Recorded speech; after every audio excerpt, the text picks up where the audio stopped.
Well, hey guys, it's time for another episode of It's Crow Time, episode number 52. My guest today is going to be Mr. Luke Bryan. We'll talk about how he got started his singing and songwriting career. We'll also talk about his time in the Navy. And we'll also talk about his time on American Idol and so much more. It's all coming up right here, right now. DJ, hit that intro music.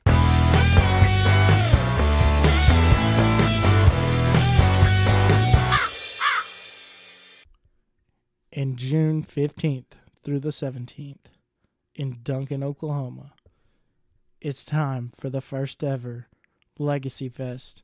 They're going to kick it off on Thursday night with Parker Ryan, Kylie Frey, Jacob Stelly, Cody West, and Corey Kent will round out the night.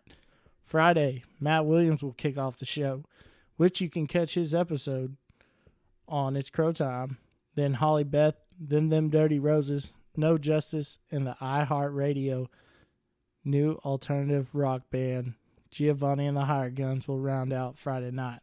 Saturday, Ryan Charles will kick off the show, followed by Treaty Oak Revival, and Craig Campbell will be rounded out the night. If you want to get your tickets, you can get them at legacyfest.co. And also, they're doing something really cool if you're a first responder. If you get there on Thursday before the show starts, you get a 3-day pass for free. So just show them your ID and show them that you're a first responder, and you'll get that. Going on June 16th through the 17th is the Okie Noodling Tournament in Pauls Valley, Oklahoma, featuring Cat Hasty and Eli Young Band on Friday night at 6:30. Now, it's only $25 to get in on Friday night, and they're not going to charge you for parking. But on the 17th, kicking off at 8:30, will be them boys from Cotton County, Mr. Gannon Freeman and CC Rev, and Shane Smith and the Saints will be headlining. Now, you do not have to pay to get in, but you do have to pay $5 to park. But, I mean, $5 to see two great bands, I mean, you can't beat that. Definitely.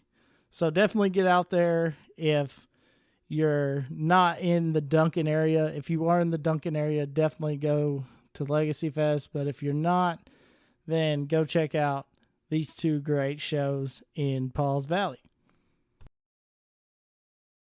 And then June 21st through the 24th in Filer, Idaho at the Twin Falls County Fairgrounds. It's once again time for the 10th annual Highway 30 Music Fest. This year will feature Co Wetzel, Whiskey Myers, Lainey Wilson, Shane Smith and the Saints, Colby Cooper, the Still Woods, Morgan Wade, Reed Southall, Pecos and the Rooftops, Giovanni and the Hired Guns, Jackson Dean, Ella, Tin Hill Towns, Cat Hasty, Tanner Usray, Muscadine Bloodline, Red Clay Strays, Dylan Wheeler, Ellie Mae, Them Dirty Roses, Hoosier Brothers, Palmer Anthony, Gracie York, Taylor Honeycutt, George DeVore, Joe Stamban, Eli Howard and the Greater Good, Holly Beth, Caden Madden, Weathered Souls, and Logan Jonick.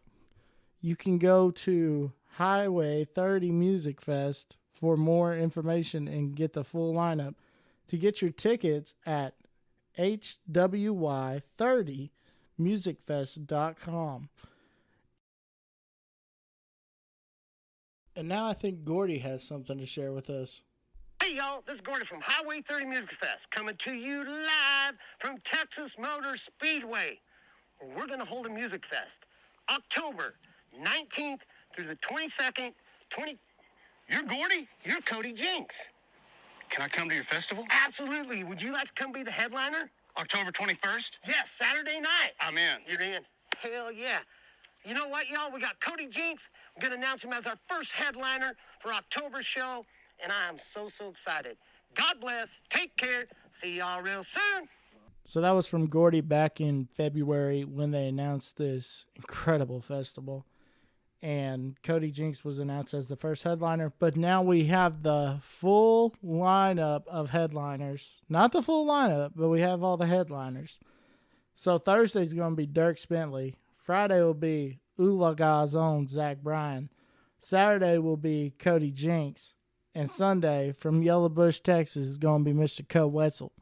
So you can get your tickets at hwy30tx.com. And let me tell you, this festival, just waiting for them to announce it, it just keeps getting better and better. And I'll definitely probably be out there. So if you see me, come say hi. And yeah. With that being said, I think it's time we take our first break. We'll be right back. Are you looking for something to do with old dad? Or maybe you want to do something with your buddies besides go play a round of golf? Or maybe you just want to take the old father-in-law out? Why don't you go see Deep Down Outfitters right here in the Falls? They're based out of North Texas and southern Oklahoma.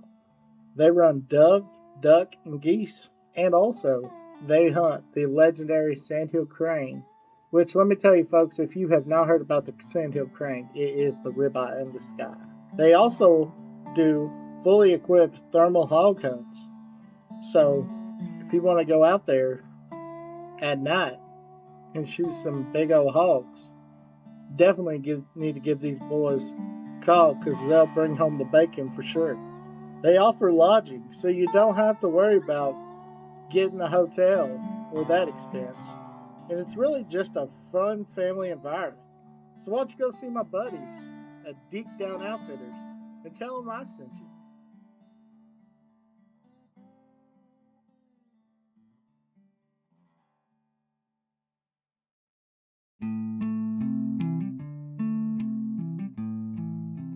Let's face it, the worst thing to deal with after a storm is the damage. That's why I personally recommend Elite Roofing and Restoration. They'll walk you through the process. They also offer many different services, including HVAC, electrical, garage door repair, and so much more. So why don't you give them a call for a free estimate at 405-443-7979 or send them an email at eliteroofingYukon@gmail.com. They'll work with you. And at Elite Roofing, their motto is honesty, integrity, and transparency.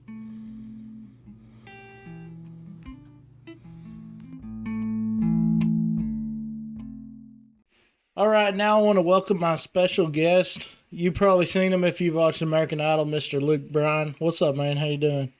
Hey, man, I'm doing good. How are you? I'm doing just fine. So, how did you get into the singing deal, man? Well, singing in general, I grew up in a musical family. My dad, he grew up in, playing in bands and stuff. My grandpa played guitar and stuff like that, so it was always around the house. And I didn't start playing myself till I was about 14, but I was always singing, and started doing cover stuff when I was about probably ninth grade and got better and better at it over time. But it just came from a love of music, man. That's awesome, man. So I understand now we were talking, earlier, and you were telling me that you want to be a singer-songwriter, kind of like have like a Hardy kind of going on. Yeah, man. He's definitely the, I'd say, prototypical kind of career that I'd be looking to have. If I could, go to pickyourcareer.com or something and just make myself a music career. Yeah. But, yeah, man, I love the fact that he showed up and, got his foot in the door as a writer and, kind of showed his worth in that way. And then over time, people were like, well, daggone, man, this guy can sing too, and he's got good stage presence. We might as well let him open up for some of these boys. And then, after he proved that, he got on and he's doing his thing now, man. And that's really the same kind of opportunity I'm looking to make for myself, is prove I deserve to be in the business as a writer, and then showcase that I can sing and stuff along the way. Yeah, now Hardy represents a brand, everybody knows, Nothing Fancy. Now you have a connection to that, don't you? I do, actually, yeah. So my brother, John, he was in a fraternity at East Carolina University, and his fraternity, his cousin started Nothing Fancy. And we all became friends during the time my brother was in college. So Jackson, the owner, man, he's a good friend of mine, and I wear his hats all the time, and I put a bunch of people onto it up at Belmont University, where I go right now in Nashville. And pretty much anybody that asks me about it, man, I tell them about it. That's awesome, man. Yeah, I got a nothing fancy hat. I think I got the Real Tree one. And That's a classic, dude. It's a good one. yeah, shout out to Jackson too, man. He sent me a sticker, and that's always the best. You know, when you order some merch or like from a company, and they send you a sticker or something, that just makes me want to support them even more because they're wanting to get it out, their name out there and into the community and everything. Yeah, absolutely, man. And the merchandise and the stickers are also cool. I got the deer one that looks like a John Deere symbol, kind of. Oh, that's and it says awesome. nothing fancy on it. You know, I got that one on my laptop. I love them. That's awesome, dude. But so I understand that I was looking back, and you were in the Navy? Yep. I did 4 years in the Navy from 2016 to 2020. Well, thank you. I was a Master at Arms, and that's kind of like law enforcement. Well, thank you for your service, man. I appreciate that, man. No problem, man. So what made you want to go to the Navy? Well, I'd gone to college whenever I got out of high school, and I was just kind of in like business classes, and I didn't really have a solid direction for what I wanted to do with that. And after a while, I was like, man, I feel like I'm kind of wasting money right now, not knowing what I want to do. And like pretty much every man in my family had gone into the Army, and I was like, well, I don't necessarily want to do that, but I want to do something. And I just looked around, and I ended up, you know, liking the idea of the Navy, not really knowing anybody that had ever been in before me. And I went and did it and had an interesting time, to say the least, you know. And it led me to be able to pursue music because the GI Bill's helping me be out in Nashville chasing my dreams. No, that's awesome. Now I understand that you were with a fellow well known in Oklahoma from Uzzell. Yeah, man. So I never got to run into him, but through him talking, I put two and two together, and I figured out that we were stationed on the East Coast together at the same time, same base. And that's pretty hilarious to me because we also got the same last name. Zach Bryan's who we're talking about, if nobody put the Uzzell together. Yeah, Dwayne, if you're listening to this, we're talking about your boy. No, but you know, it's funny. Sorry, I didn't mean to cut you off.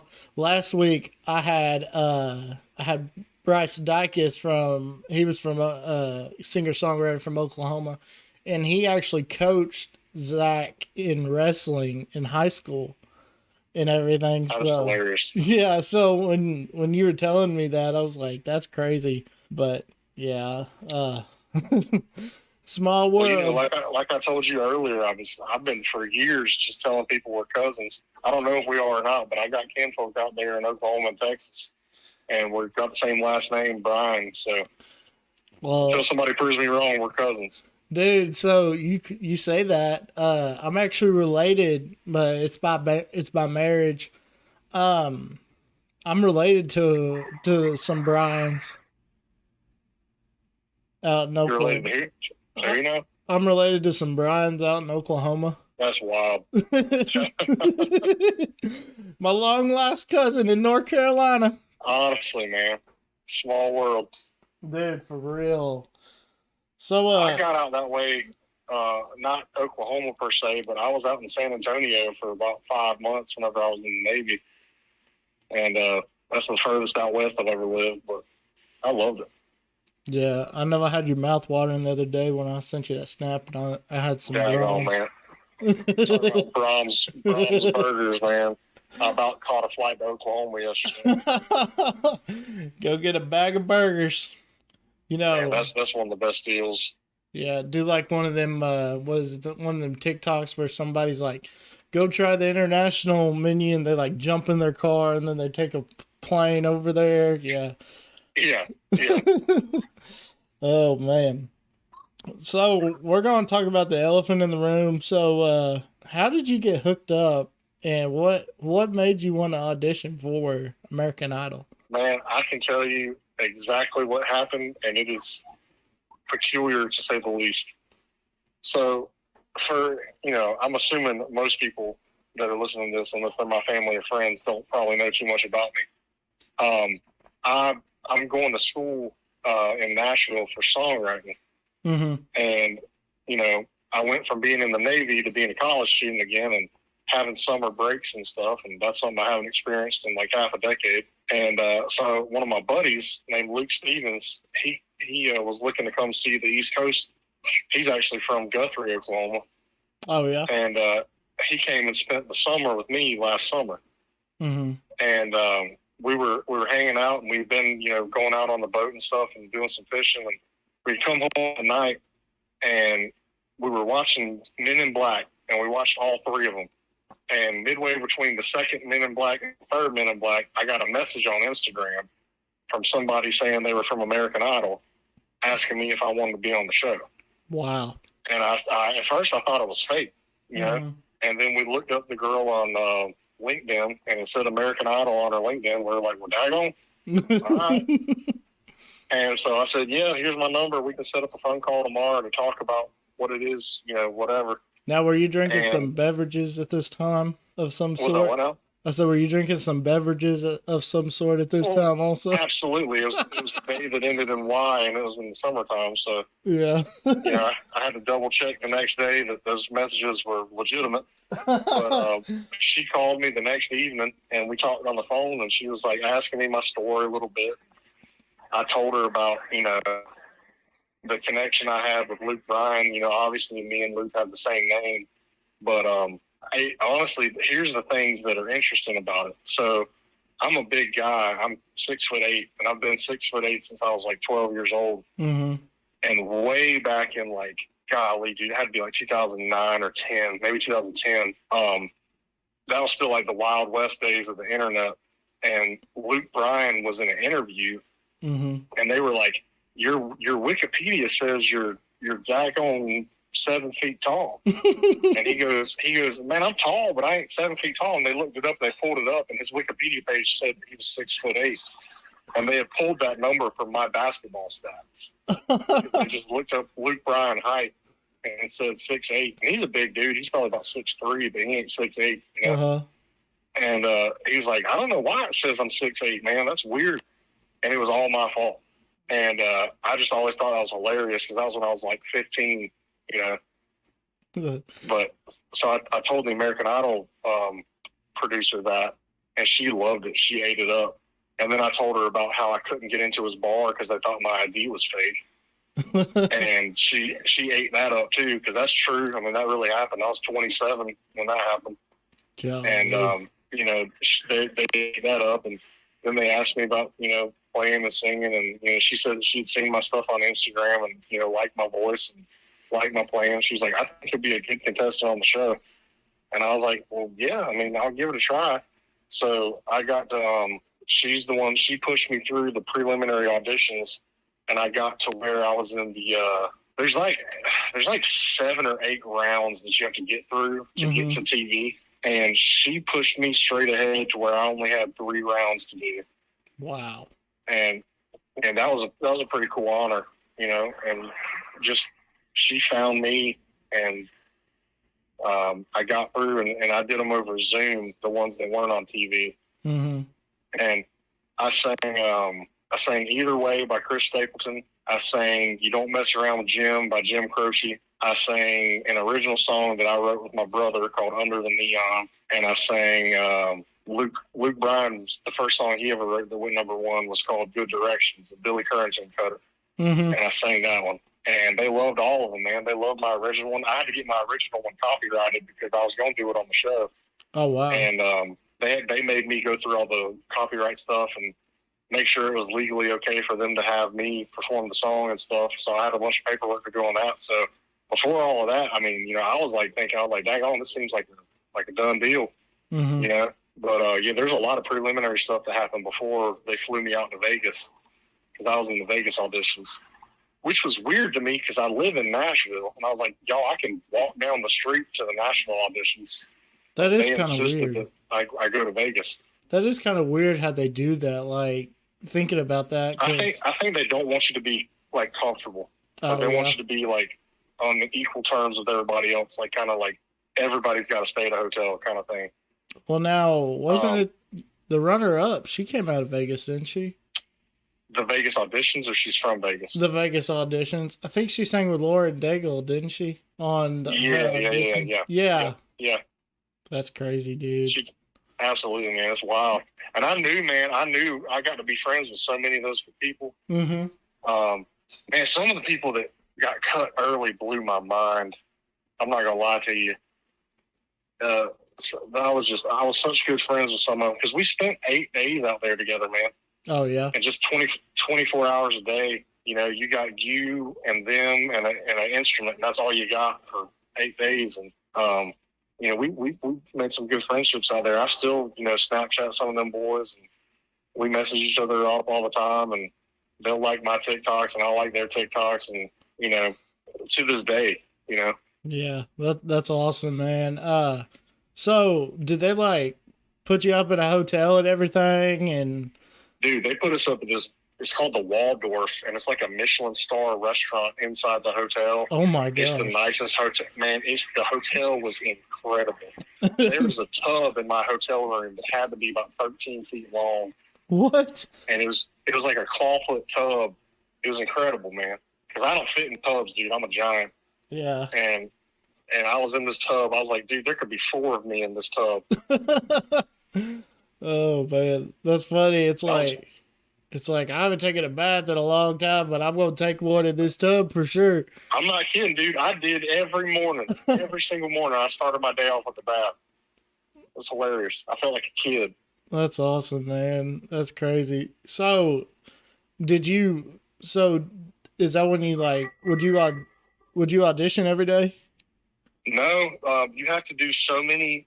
They get hours of B-roll of you in case you're one of the ones that makes it all the way to the end. Oh yeah. So they interview you out on the street, and they interview you in a specific room, and then they interview you by a water fountain, and then you go to this social media room and you make TikToks on their account. Oh yeah. And you play with props, and like you get in a photo booth and you take like 100 pictures. So the day was just every day we were doing something like that. And then your audition is at some point in that process, they were like, all right, it's time for you to audition. But like you have like a 6-minute heads up. Wow. So that's pretty wild. But the tensions are high, man. It's not like it's obviously competitive, but it's a very good spirit, good nature going on between the contestants. Mm-hmm. Frankly, so many people can get golden tickets that you're not sitting there like, I can't talk to you because I got to sing better than you. Like, it ain't like that, you know? Like, there's a whole lot of camaraderie about it that I thought was awesome. There's a lot of networking. I think about like when I go to like these singer-songwriter competitions, you know, like where they're going for a spot at a big festival. And yeah, I mean, that's the thing. I mean, we were just talking to like all the singer songwriters, like see somebody and be like, hey, I like your stuff and all this stuff. And then it comes down and you're like, this is the part that I hate though, when it comes down to the decision. Well, absolutely. And you know, the thing that you got to realize about it is decisions like that, like picking you for a show or something like that, that's a one-time thing, but being a musician is a lifelong event. So it's not like if you get that no, you're just done, you know? Right. And that's the thing that I want everybody that felt disappointed in themselves that they didn't make it through, you know, you got more opportunities. It's not your make or break moment, you know, being on a TV show. So did they tell you like keep it hush hush after you auditioned and everything? Oh yeah. I mean, that was months before it came on TV. Yeah, that's crazy. 'Cause like there was a girl from a town in Oklahoma, not far, little town, about 45 minutes from where I grew up. And she went on there and that's what she was saying. She was like, y'all tune in because I can't say what happens. And I was like, yeah, they probably have some kind of disclosure or something. Yeah, you got to sign a non-disclosure agreement. Oh my gosh. That's crazy. So let me ask you this. Is it more real like it looks on TV, or is it more, you know, staged? Certain things are as real as you think they are, and then certain things have to be staged because of the nature of television. So I can't tell you that the whole thing is fake because there's a level of genuineness to it. Right. You know? But there's certain things that, like, you know, obviously all of our auditions didn't happen on one day, but everybody wears the same outfit for like 4 days in a row so that it appears that it's the same day. Oh my gosh, I did not know that. Yeah, that's kind of gross. Like, everybody, including the judges. Oh, including Mind the you, judges? They probably had 3 sets or 4 sets of the same outfit, but we did, you know. Wow. So we wore the same stuff every day. So, like, did they come? Like, when did they show up? Was it just like when it was time for y'all to like do the big audition? No, dude, they were there from 8 a.m. till 9 o'clock at night every day doing auditions. Oh wow! So they were burnt out. You know what I mean? They were just as tired as we were. Because I remember when they moved from Fox and they took the hiatus, it was because I guess people were saying that, oh, it's so fake, you know. And I think back to when my cousin, she auditioned, and they told her she went through the preliminaries, like the old preliminaries where, you know, she'd actually sing in front of the judge, like not the real judges, but, you know, like the producers. And they told her that she was too good.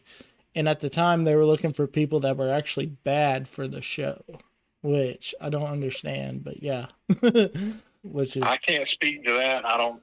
That sounds like bad advice that she was given. But right. I mean, you know, obviously, man, there's some stuff that's fake and there's some stuff that's real, and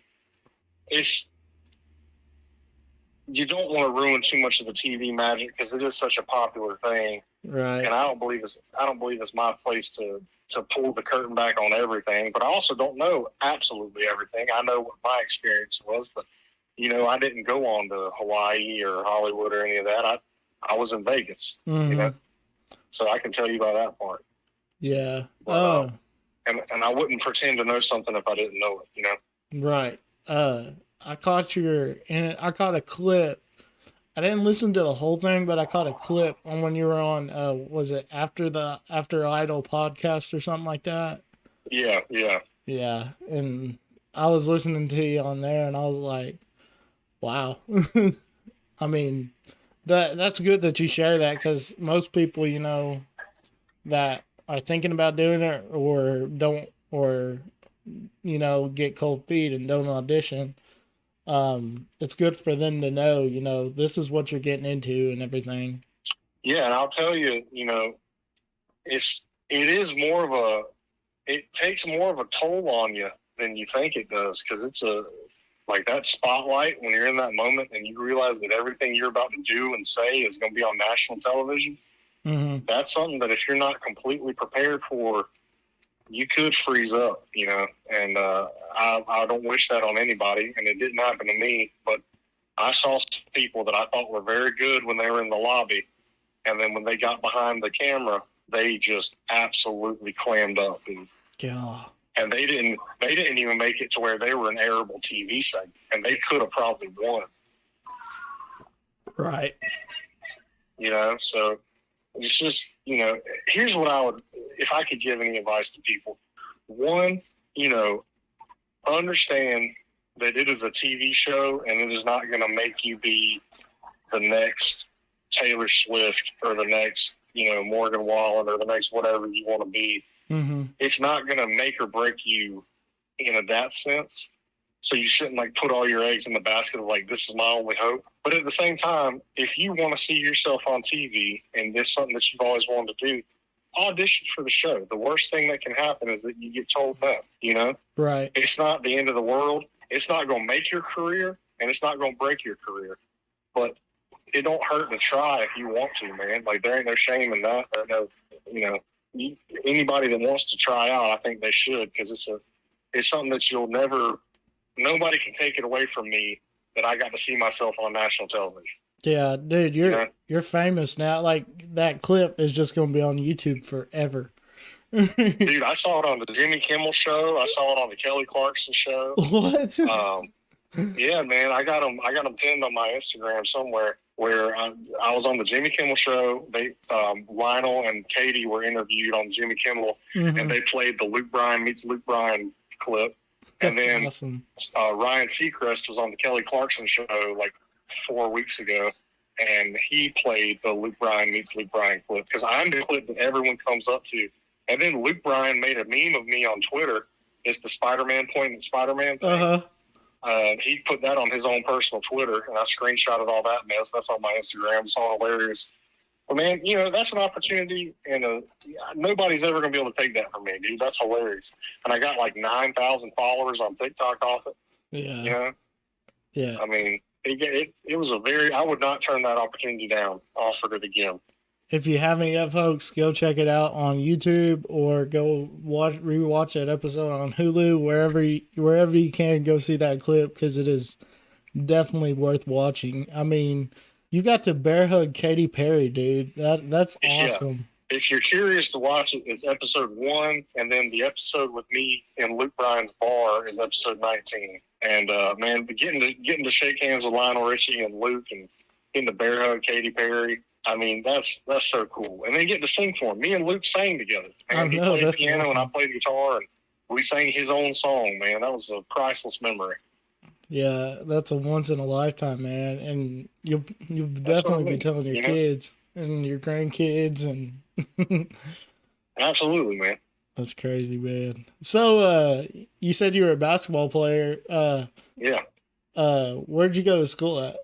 Well, so I went to a small private high school in North Carolina called Wayne Country Day, and I played 3 sports there. I played baseball, soccer, and basketball. And my love was basketball because I was so tall. But then I had a couple basketball scholarship opportunities. The one that I had initially accepted was to Emory Oxford in Atlanta, and it's a little D2 school. But I went out there for a little while, and I just wasn't, at the time, I came from such a small town. I just wasn't crazy about living in downtown Atlanta. And so I ended up backing up out of that and then going to a college called UNC Wilmington. And I didn't end up playing basketball there. I just kind of had the regular college experience. But I love basketball, man. I played it from the age of 5 to 19 or 20. Now you're telling me that you played against the Plumlee brothers? Oh, yeah, man. So the small school I was at, private basketball schools in North Carolina are just an absolute powerhouse for good. Like most of the people not most of them, but there's a good number of NBA players that come from North Carolina private school basketball, including the Plumlee brothers, John Wall, Bam Adebayo. Oh, wow. Golly, dude. He's playing tonight. He's playing right now, Game 3, the NBA Finals for Miami Heat. I was watching a little bit of that. Yeah, I was watching it a second ago. Yeah. But, we played so many people. I'm Rodney Purvis. He didn't end up being – he bounced around the G League. But just all these guys I'm talking about were an hour from my house. That's crazy. And John Wall was a huge name. But just all kinds of guys. And, Michael Jordan's from an hour from my house. And we used to play his high school. Oh, wow. And my dad actually played against Michael Jordan in high school. Really? Yeah, man, and they beat the crap out of Michael Jordan's school. Was that when he got cut from his team? He was on the team, but man, actually, 2 boys on my dad's team. One's name was Cecil Exum. Do you remember Dante Exum? Oh yeah. So Dante Exum's dad, Cecil Exum, he's kind of like the Michael Jordan of Australia. And he was on my dad's basketball team. Their high school was called Southern Wayne High School in Wayne County. That's crazy. And so Cecil Exum and oh my gosh, another guy who was a point guard. Them and Michael Jordan all went to UNC the same year. Wow. And then Michael ended up turning into Michael. And he overshadowed those 2 guys, except Cecil. Cecil still went pro, but they all played each other in high school, man. And it's just hearing my dad talk about it. It's always so funny. That's crazy. Be like, yeah, you remember? Yeah, that one time when I was guarding Jordan. yeah. Golly.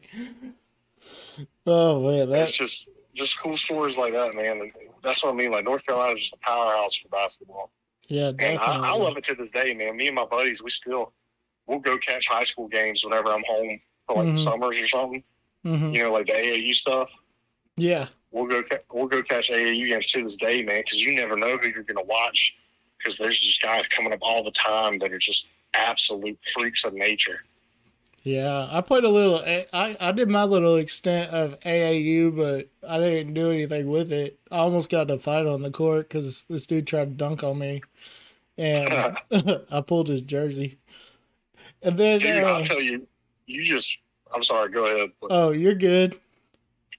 You just jogged a memory of mine. I played AAU basketball as well, and there's a little town called Dunn, North Carolina, Dunn. And we were playing in the AAU tournament, and you can look this up. And I bring this up to you because I know you're from out there in tornado country. Yep.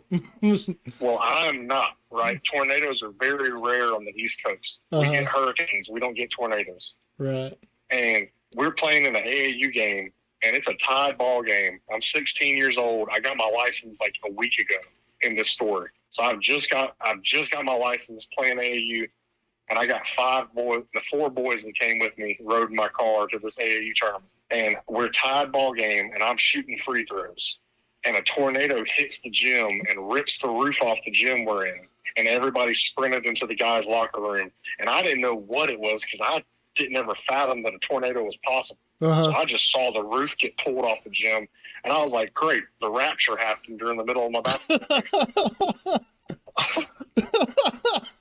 Oh man, you're like, dang it, I'm still here. What the heck, God? Yeah. Do y'all have Cookout, like the fast food chain? No, I've never. We got Whataburger, but no Cookout. Cookout's like a 24-hour cheap, greasy cheeseburger joint. And after the tornado hit, obviously that canceled the game, right? Right. Well, it leveled this town, dude. Like the town got destroyed, but the Cookout was untouched.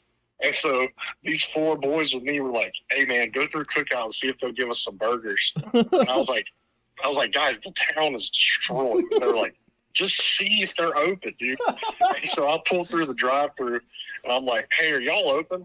And they're like, "Dog, the town is gone." I'm like, "But do y'all have burgers or not, dude?" He was like, "There's no internet, dude. We can't swipe cards." And this guy in the back goes, "I got $20. That's funny. So we ended up getting burgers too. Oh, you did? That's crazy. Yeah, man.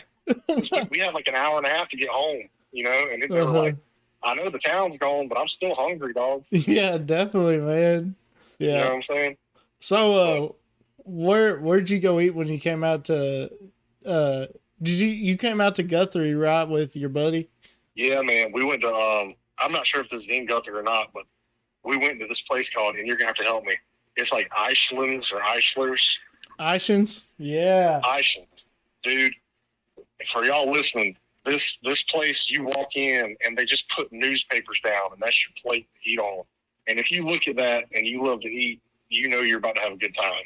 Oh yeah, dude. And we sat down, man, and they put these newspapers down in front of us, and then they just start bringing out just baskets of fried chicken and okra and onions and pickles and white bread and sweet tea. And man, it was a time. Good Lord.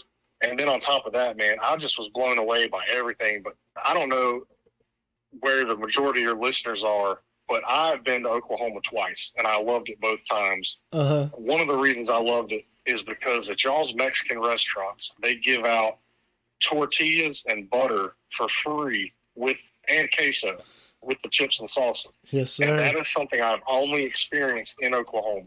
That does not exist anywhere else I've traveled in my life. And it is a special, special thing. Let me guess, you're in the city at Ted's. Yep. Ted's Escondido, right there. Did you get the did you get the atomic sauce? You know I did, dude. Oh, dude. Oh man, that atomic sauce, it just hits like, mix that with some queso. Ooh. Dude, I'm telling you right now, I've actually got some birria tacos waiting on me after this podcast, and my mouth's watering thinking about it right now. But man, Oklahoma, I didn't expect because I went there because my buddy Luke Stevens is from there, Mm-hmm. and I didn't go to Oklahoma expecting to just have like a culinary experience. Right. But I showed up, man, and every daggone restaurant we went to, I was like, this is amazing, dude.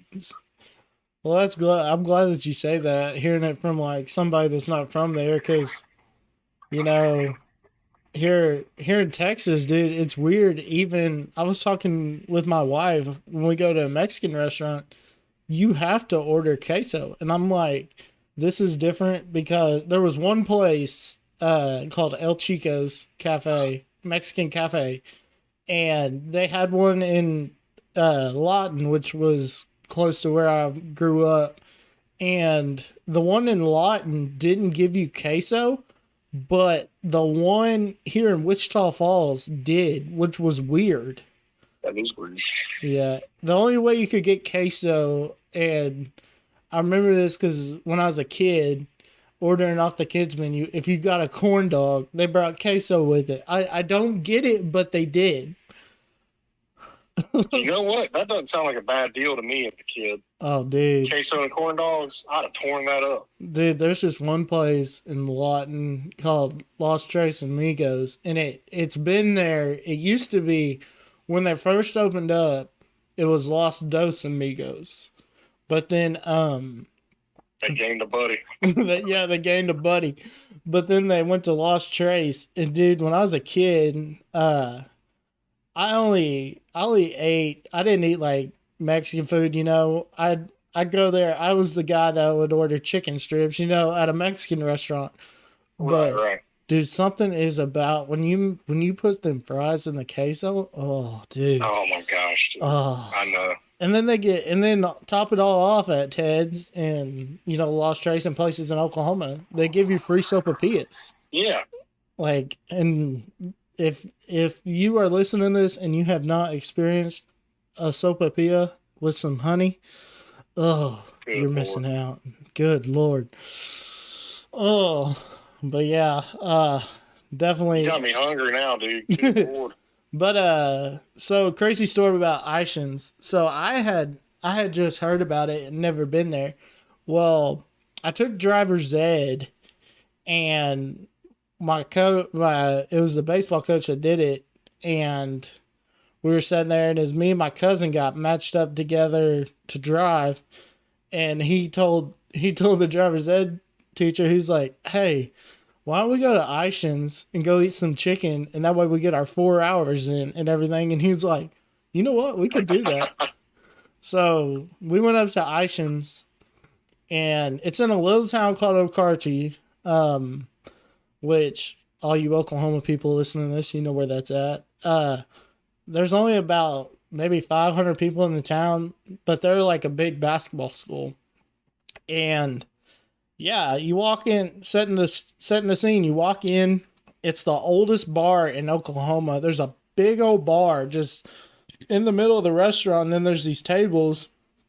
And dude, they still got like the original fireplace thing from the place that burned down, right? Yeah, they've got everything, dude. And like the thing about we're talking about like over 100 years old, y'all. Like this place is old. It's awesome. And the cool thing about it is, you know, you said they kept bringing the chicken. Dude, they deep fry a whole chicken. That's a whole chicken. And yeah, Ishins is definitely one. You know, there was another place in Noble, which is outside of the city, called Kindle's. And they've got like the biggest chicken fry in Oklahoma. Well, we went there, and dude, I went there one time back in 2014. I went and watched an OU game. OU, it was when Trevor Knight was playing, and OU got smoked by Baylor. And yeah, and it was Trevor Knight's last game as a Sooner, so that was kind of a nugget right there to see. But because like the year after that, he transferred to A&M. But when we went there that time, it was good. Of course, I was mad OU lost, but it was really good. But we went there this last time, and you know, like some places they have the plastic cups. Yep. So we went to check out, and we're just sitting there with we thought we could take our cup, so I'm sitting there with my cup. Well, then my mom comes over and takes my cup, and I'm like, what the heck is going on? And we got out of there, and they were going to charge us like $2 for those cups. Really? Yeah. And yeah, it's just a tourist attraction now. So yeah, bad experience at Kendall's. Don't recommend it at all anymore. Yeah. Dang on, that's crazy. Yeah. $2 for this cup that you were just already supposed to take? Yeah, like a plastic cup. I mean, you know, I had Kindles and stuff because, like, there's a lot of restaurants in Oklahoma where you can take them. I'll tell you a place. If you ever if you ever come back here, tell your buddy to take you to Jake's down in Chickasha, Jake's Rib. Ooh, Okay. dude. And I don't know, there's just something about it. It's just, it's amazing. But they let you take the cups and everything. And I'll tell you, if you order the curly fries, it's not just going to be like a little side. Dude, they bring out a plate that is piled high of just curly fries. And they're like homemade and everything. Yeah. Yeah. Yeah, dude, it's amazing. So, where's your favorite place to eat in Nashville at? So oddly enough, man, it's this Irish pub called McNamara's, and it's all like traditional Irish food and traditional Irish music, where like you bang on the table and you sing along with the band, and the customers get a part that they get to sing, like this like repetitive thing, you know, kind of like how Ed Sheeran does whenever he does concerts. And so, like, you know, you'll have some, like, chorus. You'll be a part of the chorus of every song, and you got to bang on the table. So you're kind of the percussion instrument, everybody eating in there. And it's just such a fun vibe, man. But they got, like, bangers and mash and, you know, fish and chips and all that stuff. But they have this Irish stew. And I love soups, man. I don't know why, but soups are so good to me. And this stew, dude, I could eat a gallon of it. Oh, wow. And I get it, like, in the wintertime, I get it at least once a week. That's crazy, dude. So, like, I think about, is it like, you remember that movie, The Other Guys, where they go to that pub and he said there and they start singing, I gave my love to Karen. It is exactly like that. It is exactly like that. Dude, that is awesome. Dude, it's literally less than a mile from my house. So, like, I can walk there and walk home. And it's such a fun experience. That's awesome. We were down in Florida, down in Destin. And we're looking for a place to eat, and somebody told us, I think my aunt and uncle had went parasailing that morning, and the boat driver told them to go. Oh, crap, what's his name? I think it's like MacGyver's or something. It's something, you know, something Irish, and you walk in, and it's like kind of dim in there, and then it's got like red lights, and if you look on the walls, dude, everybody that's been in there, they have dollar bills all over the wall that have been signed by people, and it's so cool. But they have you were talking about stew, like soup and stew. They have this stuff, I forgot what it's called. It's like, it only costs like 10 cents, and it's like this 4-bean soup. And they said that back in the when they opened, I forgot when it was, but like back in like way before, these people came in and something about they were needing something to eat or something, and yeah, there's a story about it. I'm sure you can find it on the internet, but yeah. And they also make their own beer in the pub, which was really cool. That's awesome. Yeah, it was really cool. It was a really good experience. I forgot the name of it. I had to look it up, but yeah. So, what's life like in Nashville? Well, for me, I'm in a pretty cool situation because I live in this little subdivision of Nashville called Donaldson. And it's like 6 miles from downtown, but I'm renting this little farmhouse that's on like 3 acres. And I just got my little side porch, and I get to sit there and drink coffee in the morning because I'm really not a huge city person. And I think I said that earlier, but Right. The hustle and bustle, it's a little fast for me. Mm-hmm. I don't like having to pay for every little convenience, like having to pay for parking everywhere. It sucks. But Nashville, so far as cities goes, man, it's a pretty awesome city. And I'm right there, I'm 10 minutes from my campus downtown. Mm-hmm. I'm 10 minutes from Broadway. I'm 10 minutes from the bars outside and Madison and East Nashville and stuff like that. And the real fun for me is the places off Broadway, because that's where you can run into like legit celebrities at these little dive bars. And I love it, man. I was so surprised when I moved there. I've been there about 2 years. Mm-hmm. And everybody is so nice there. Like, I can count on one hand the amount of people I've met that I would consider mean people. And everybody I've met is just so polite and so helpful. And especially the more successful somebody is, the nicer they've been to me. Really? And that caught me by surprise. Because it's not like, I feel like, and this is me projecting, so forgive me for that. Mm-hmm. But I feel like if I went to LA and was trying to pursue music in LA, I feel like it'd be more of like a guarded secret or something. Mm-hmm. Or if I went to New York and was trying to do it, I feel like it'd be a guarded secret. People wouldn't want to share the tips and tricks that help them move up the ladder. Right. But in Nashville, man, everyone's trying to pick you up by your collar. They're trying to get picked up by their collar, and everyone's just trying to rise together.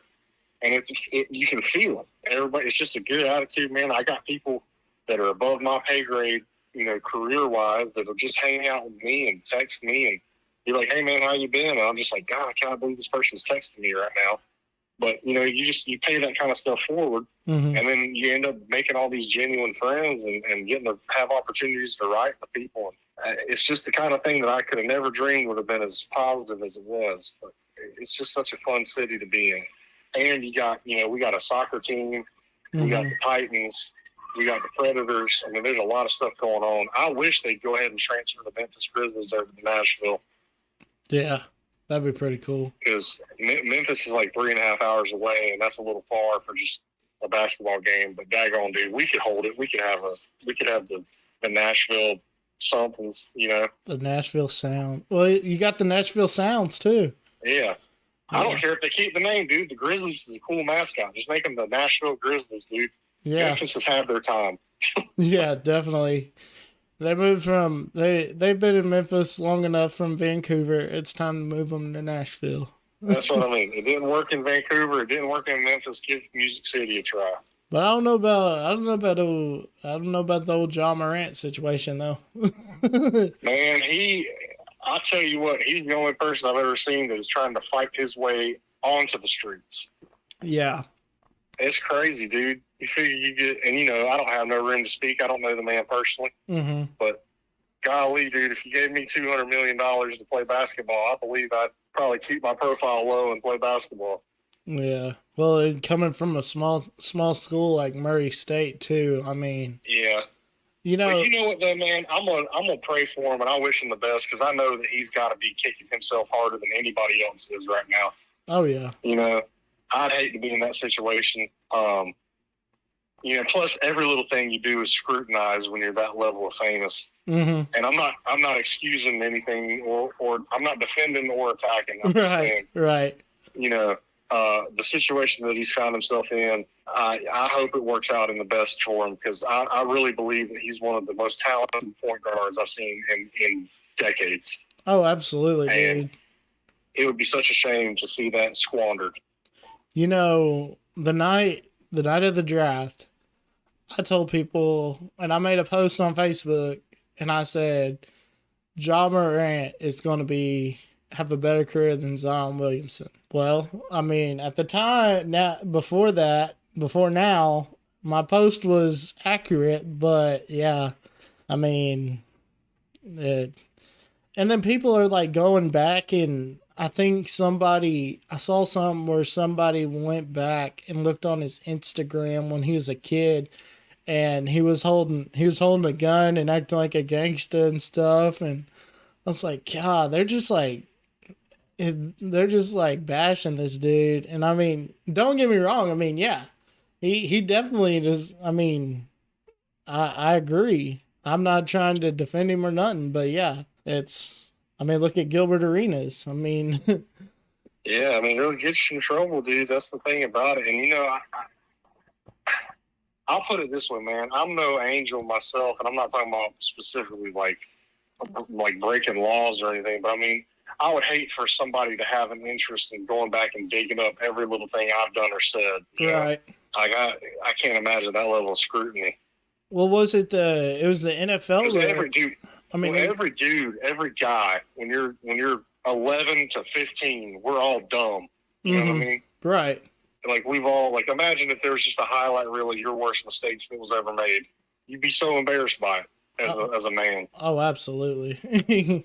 So I'm thankful that I'm not on that pedestal yet to where people are just digging up for dirt on me and trying to find the craziest stuff they can find, because I can't imagine what that feels like. Yeah, and I don't know your beliefs, but I mean, I'm a firm believer, and it's the Lord definitely will get you. He'll get you back where you look back and you're like, man, I was stupid then. Oh yeah, man. Like my life has just been, make a mistake, learn from it, be embarrassed by it, move on. Make a mistake, learn from it, move on, be embarrassed by it. That's just growing up, man. That's just growing. Oh, and I firmly believe that we're put in situations that humble us to make us better people. Definitely. Yeah, and I attribute all the positive stuff that has happened to me because the Lord allowed me to be in situations that taught me lessons but allowed me to grow. Definitely, and dude. I wouldn't be here without the mistakes I've made. Exactly. That's what I say too, and everything. And yeah, because it's weird. So I grew up a preacher's kid, and I was sheltered, but when I got on my own, I made some dumb decisions, and yeah, I definitely don't want to look back on them. No, man, and the beauty of it is, man, we're allowed to make so many mistakes, and most of them we can recover from. And it's just the recovering from it and the growing from it that make you who you are. Because if you never made a mistake and you never had to feel that shame or that feeling of, wow, I never want to go through this again, you wouldn't ever develop any empathy, and you wouldn't be able to have a compassionate heart. And that's a part of becoming a better human is learning from your experiences, and thank God we can grow from things. Yes, sir. Because our mistakes aren't just, most of them. Most of our mistakes don't just permanently alter us in a state where we can't come back from it and be a better person. And I'm thankful for that every day, because my mistakes made me who I am. But it was owning up to them that made me who I am. Definitely. So I'm gonna get you in your songwriter brain. What's your favorite song that you've written? My favorite song that I've written, man, I have a couple that come to mind. One of them is it's the one that I was going to do on American Idol, and it's called Under the Neon.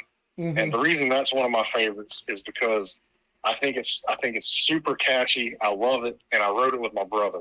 And my brother's, he doesn't try to go out and write songs or nothing, but we were just at the beach one night. We sat down and we wrote this thing, and it's got a real John Party vibe to it. And I love that to death, man, because it's such a special memory with my brother. And it's a good song. It's a really good song. But one of my favorite ones recently that I've done is this song I wrote called Good Things Take Time. And it's about, it starts off talking about this kid buying this beater truck, and then he spends 3 summers working to save up money for it, and he gets it, and he has to put some coats of paint on it and make it shine, and good things take time. And then it's about him trying to get this girl, and she won't say yes, and he just keeps putting in the effort, and eventually it goes to him and her riding around in that truck that he made nice, and it's look at this, man, good things take time, And the chorus of that one's it's got something in it anything worth having is worth being something you earn. If you don't put in the hours, you might as well watch it burn. That kind of vibe. Dang, that's a good line. I love the message of that song, man. And it's such a fun thing. I got to write that for, it was my last song I wrote in a lyric writing class at Belmont this past semester. And my professor is Chris Dubois, and he's one of the heads of Seagull Records. Him and Brad Paisley run that.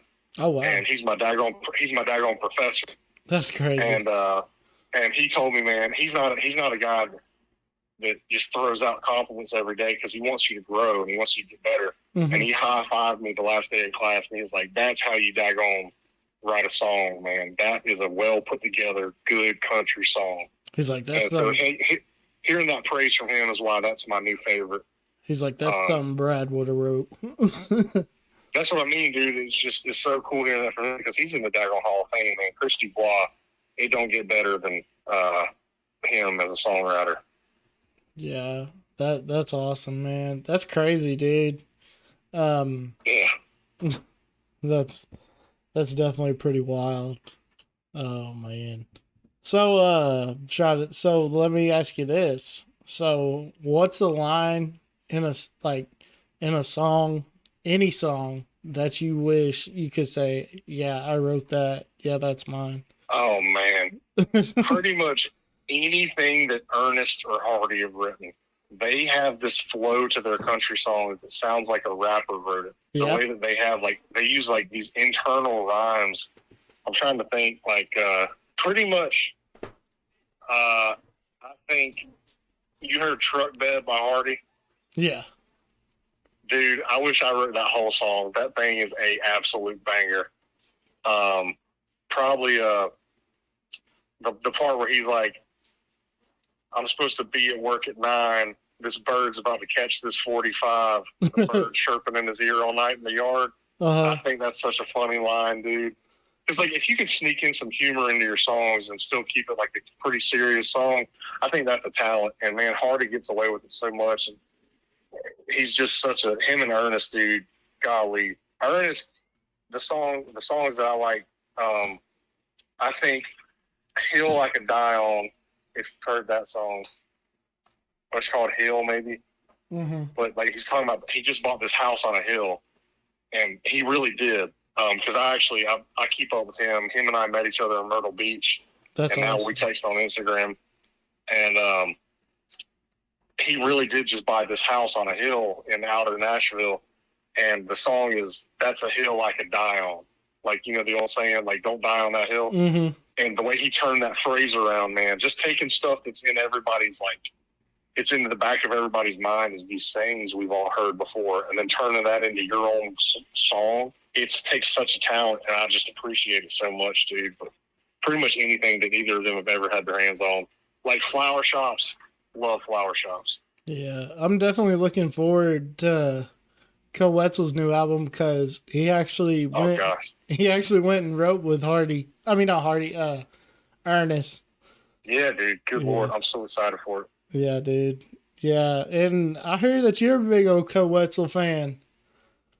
I am, man. He's one of my favorites, dude. I'm looking forward to getting to meet him one day so much. I talked to him on the phone one time with Nothing Fancy with Jackson, but it was just, I cannot wait to meet him.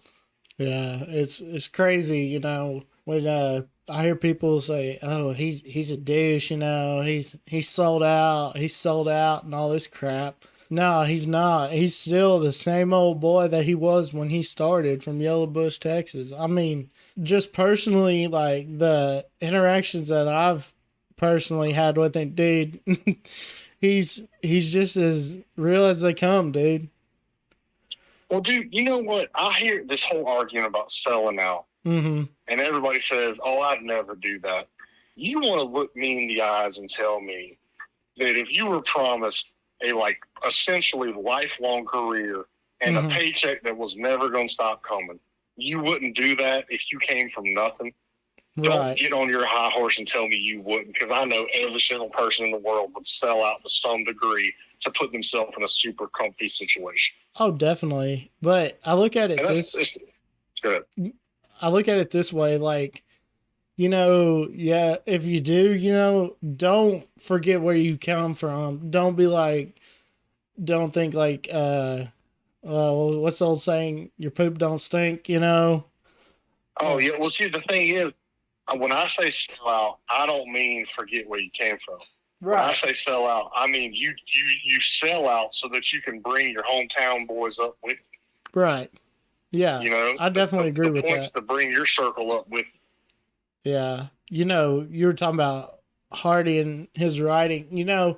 I I never really listened to him really much until one night. I think I was watching one of Coe's was it Creeps came out, the music video, and Yeah. that's when Wait in the Truck when the video played, and Golly, dude. I never heard of Lainey Wilson, and dude, oh my gosh, I watched that video like over and over, and then I was like, I gotta get this song because oh my gosh.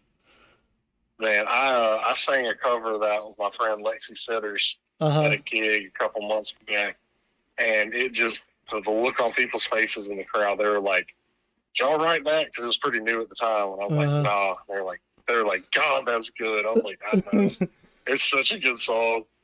Well, was it? It's got the same kind of thing as like Old Red by Blake Shelton. It's like yes. that story. So I actually, crazy enough, I've actually been.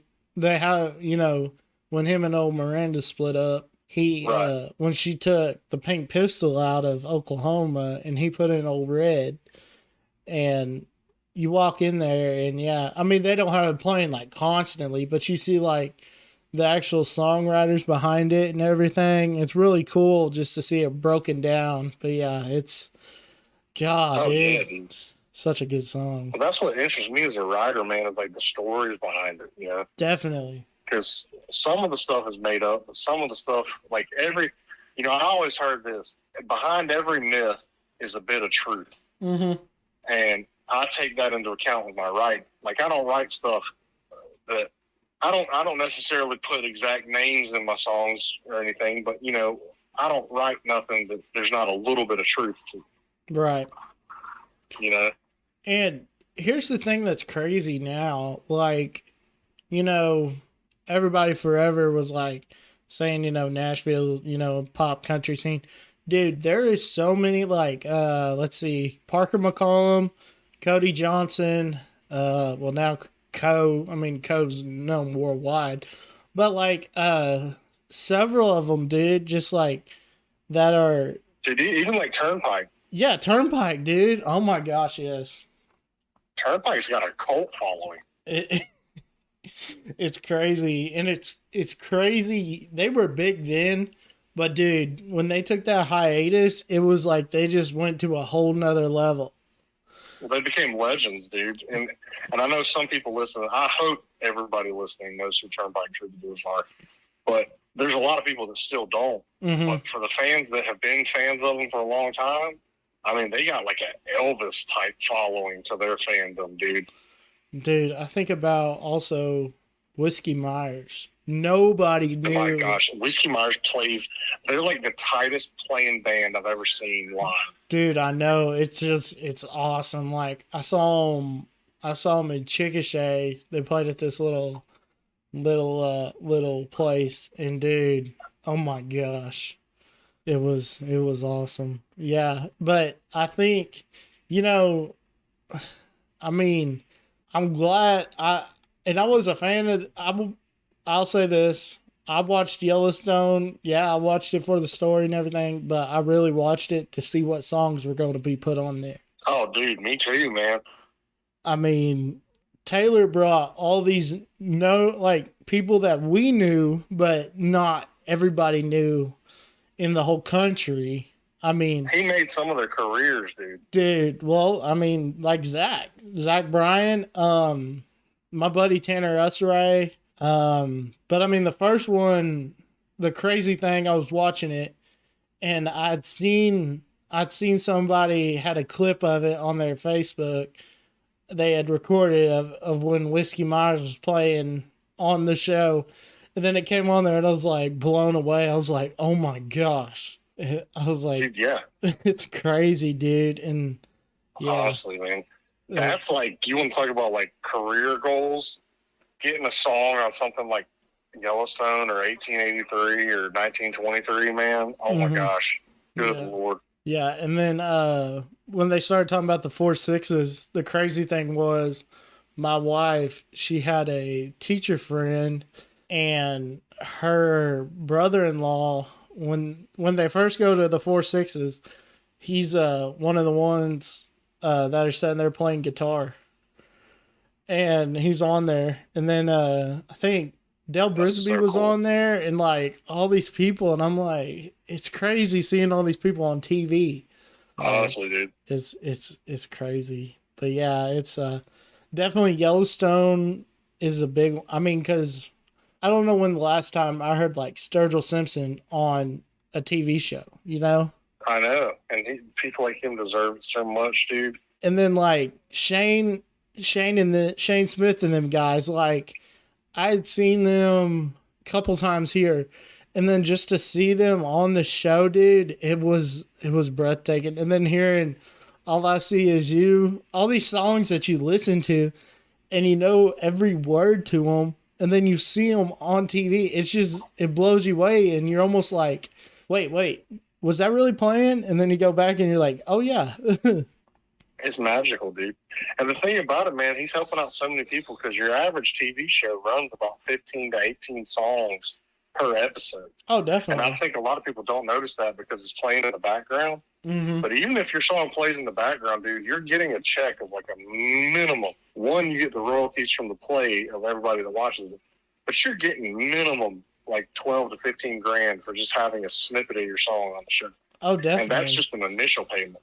Definitely. And that's what took Tanner, for instance. Tanner's like, I think he was playing in LA the other day on like a morning show. Like I saw his dad post that he was playing, they were interviewing him stuff. And I mean, he was just playing the other, like couple of years ago, just like in the dive bars, you know, and it's crazy, dude.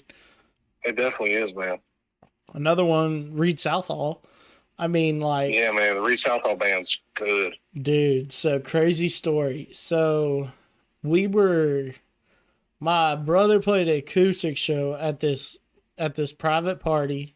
Turns out it was a wedding, and he was playing the reception. Well, we were over by Altus, where Reed's from, and one of Reed's buddies that I knew, which I'd met his cousin there. His cousin goes to this place all the time, but one of his buddies told me, he's like, hey, he said Reed's coming later, and I was like trashed, and I was like, dude, nuh-uh, really?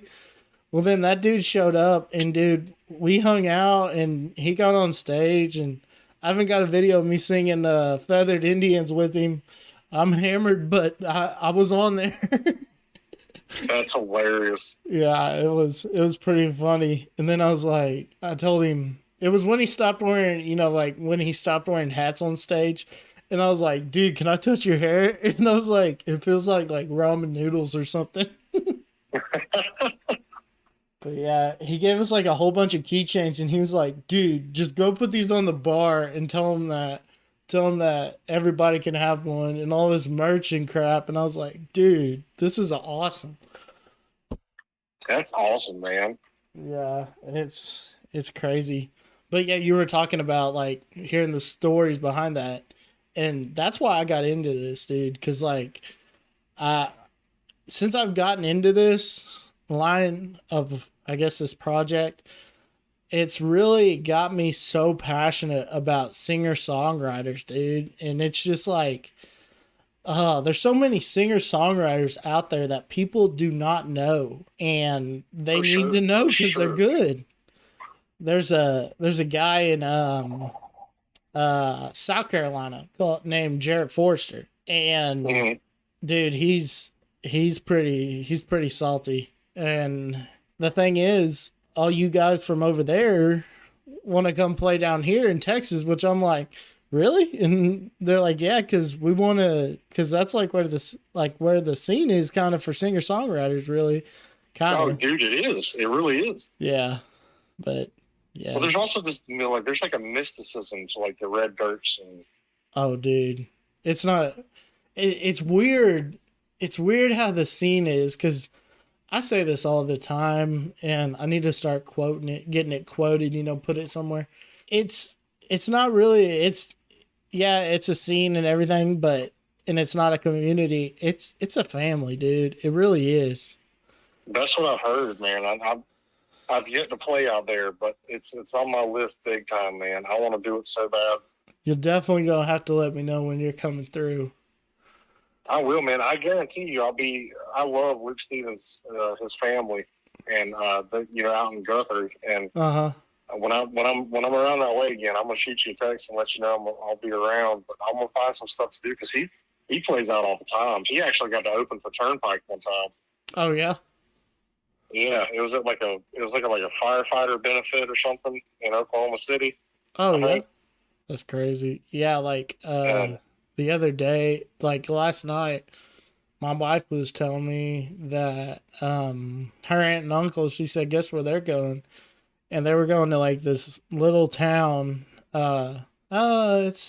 It's real small. I'm trying to think how big it is. It's pretty small, like maybe 1,000 people, 2,000 people. And she said, guess who they're going to go see? And I was like, who? And she said, they're going to go see Wade Bowen play an acoustic set. I was like, in Alney? And she said, yeah. And I was like, that's crazy. But yeah, that's insane. Dude, you never know who you're going to see, who you're going to run into.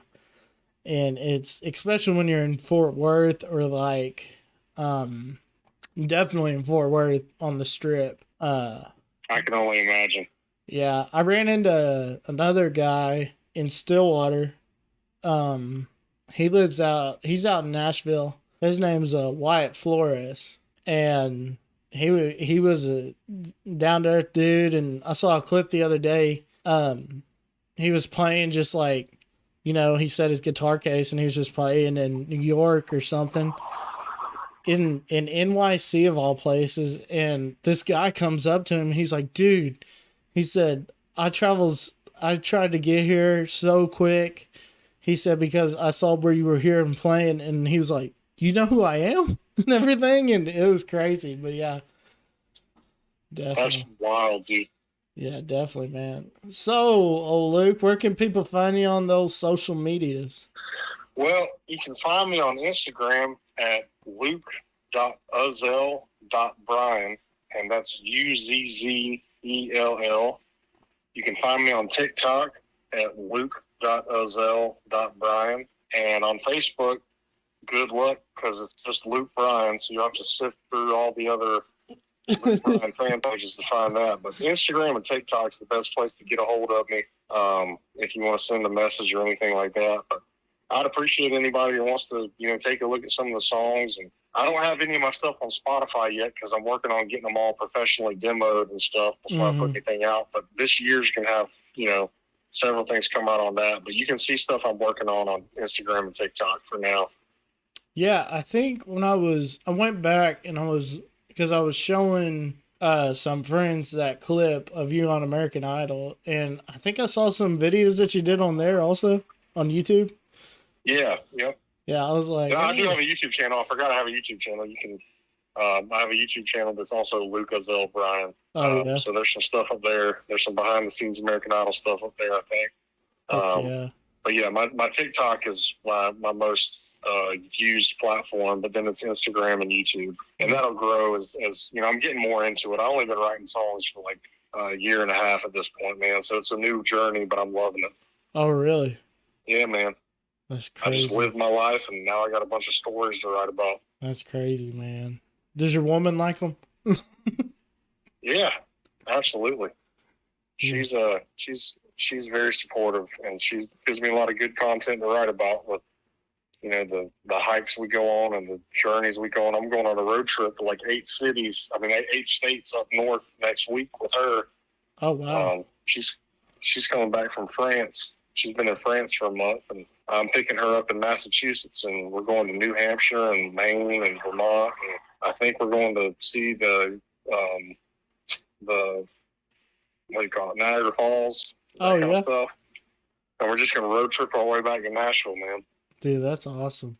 Yeah, I'm looking forward to that. I've never really been up north, so that's going to be fun for me. Yeah. Stop in Massachusetts and see Fenway. That's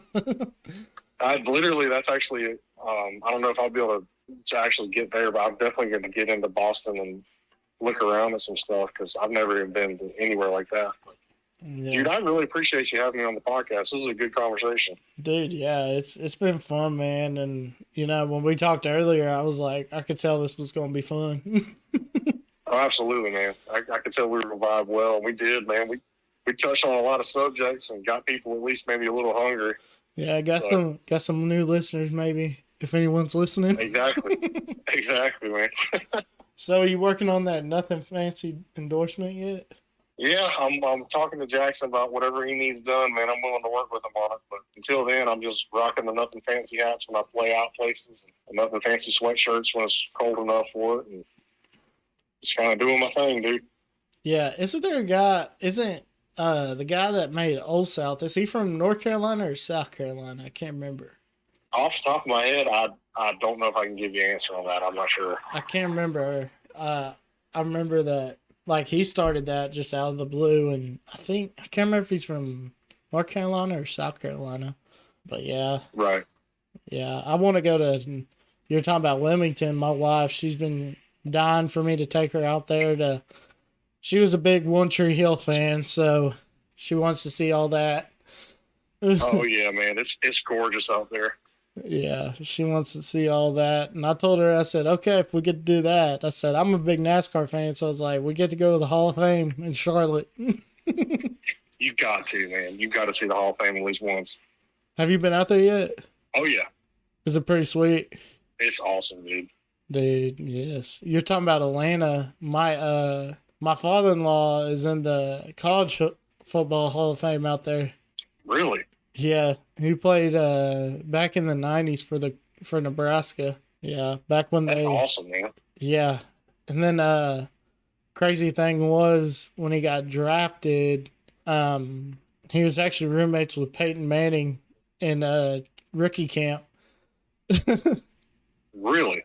Yeah, like I went and I found this Polaroid one time. I was helping my mother-in-law clean up some stuff, and I found a Polaroid, and it was Peyton, which I recognized Peyton like right off the bat, and then my father-in-law, and I think maybe Eli, and I think they were at the Playboy Mansion, but yeah. Oh my God. I was sitting there and like I found like the rookie handbook and everything. Like it talked about like managing your money, like everything. Now that you're in the NFL, here's what you got to do, and everything. That is insane. Yeah. You've been watching East Carolina? Did they make it? I couldn't remember if they made it or not. No, they didn't make it, man. They beat Oklahoma once, and then they lost to Virginia. Yeah. Oklahoma. Of course, I knew it wasn't going to be like last year. Last year was a fluke. I know. I'm actually watching your girls right now, softball. They're up 3-0. Yeah. From fourth to Florida State. Dude, I was sitting here. That's when I texted you this morning, and I was like, did we say 9 or 10? I couldn't remember. But then it went into a freaking weather delay because it started raining. Yep. And then I was like, oh, crap. Well, then my wife just came in, and yeah, she was telling me, she was like, it's 3-0. I was like, sweet. Yeah, I just turned around and I started looking at it, and I'm about to go watch that myself. Yeah, that's what I'm about to go do too, man. Well, buddy, we're going to definitely have to have you on here again sometime. And oh, anytime, man. Anytime. I appreciate you reaching out to me on Instagram. I mean, when I messaged you, I was like, I wonder if he'll do an interview. That's the thing I've learned, man. You never need to turn down opportunities because you never know if it could lead to a friendship or a good networking opportunity or whatever. And in this case, I feel like it turned into both for both of us, man. Definitely, brother. Definitely. We're going to have to go get some Teds and some Brahms. And look, you believe me, I'm going to hold you to that. Well, it was funny when we were talking the other night. We were talking about Brahms, and my wife texted me last night, and she's getting off work, and she's like, what do you want for dinner? And I was like, you know what? Brahms sounds really good. So I got it, and I was like, I bet it was. I was like, I got to send this to Luke. He's going to be jealous. Dude, I was. You sent me that, and I was like, come on, man. not when I'm 10 states away. Oh man, yeah. Maybe eventually they'll make their way out there. You know, I heard they don't go but a certain radius from their farm. Yeah. So the farm. I think they keep it like 400 miles from the farm. And that's the furthest they'll go. Yeah, which I was surprised they put one down in Graham, Texas, which is. Did they have one in Arkansas? Yeah. Yeah, it's. I thought that was weird. Yeah, but the farm. It's not on the near side of y'all. It's not the near side of Arkansas to y'all. It's like the far side, like the Tennessee side. Really? Mm-hmm. It's far away. It's got to be at that 400-mile threshold. Good Lord, that's crazy. Because I saw it and I was like, this is way too far to be a legit pros. So let me ask you this: are you a Tar Heel or a Duke fan? So actually, technically, I'm an NC State fan. Oh, NC State! I forgot about them. The Wolfpack. NC State's like the Southern boys that grew up on farms and stuff. That's NC State. UNC is like frat boys. And Duke is like doctors. Oh yeah. And I'm just talking about the people. Yeah, definitely. But I grew up an NC State football fan, an ECU baseball fan, and a Duke basketball fan. But I call myself an NC State fan overall. Yeah, of course. I'm pretty much I'm an anything but Carolina fan. Yeah, I got a good buddy of mine that we graduated together. Dude, he's a huge Duke fan. I mean, it's easy to be a Duke fan, man. They're good at a lot. Yeah, and like yeah, he's a huge Duke fan. I forgot who was his favorite player was. I think it was Mason Plumlee. Dude, speaking of that, I'm actually in Durham right now at my best friend's house, visiting him for a couple of days. Really? And we were on Duke's campus this morning, and we saw Ryan Young. He's on the basketball team. We saw him walking around with a coffee.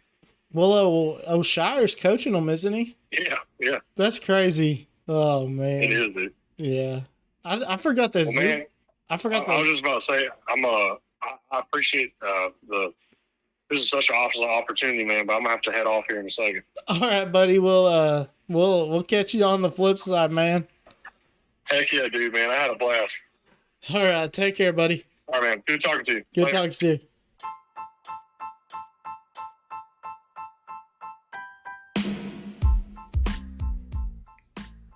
Have you heard of the new company right here in Wichita Falls called What's Up 940?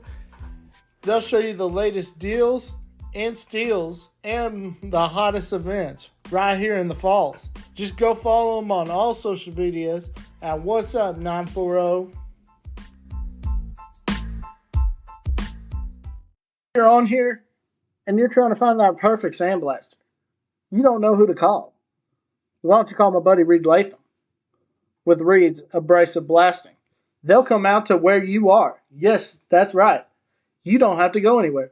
They will find you and they will come out there. They handle auto, industrial, and residential products. So why don't you give them a call at 940-867-3701. You can also shoot them a text at that same number. Or you can send them an email at reedsabrasiveblasting@gmail.com. And while you're at it, give them a like on Facebook at Reed's Abrasive Blasting. I want to send a special thanks to Mr. Luke Bryan for coming on the show today. That was definitely fun, and y'all make sure y'all go check him out on Instagram and go check out his YouTube page and go check out his TikTok. And also, if you haven't yet, go check out that clip on YouTube because it is truly worth watching. But with that being said, we want to thank our supporters. And as always, we'll see you right here at the same time, right here on It's Crow Time. Good night, everybody.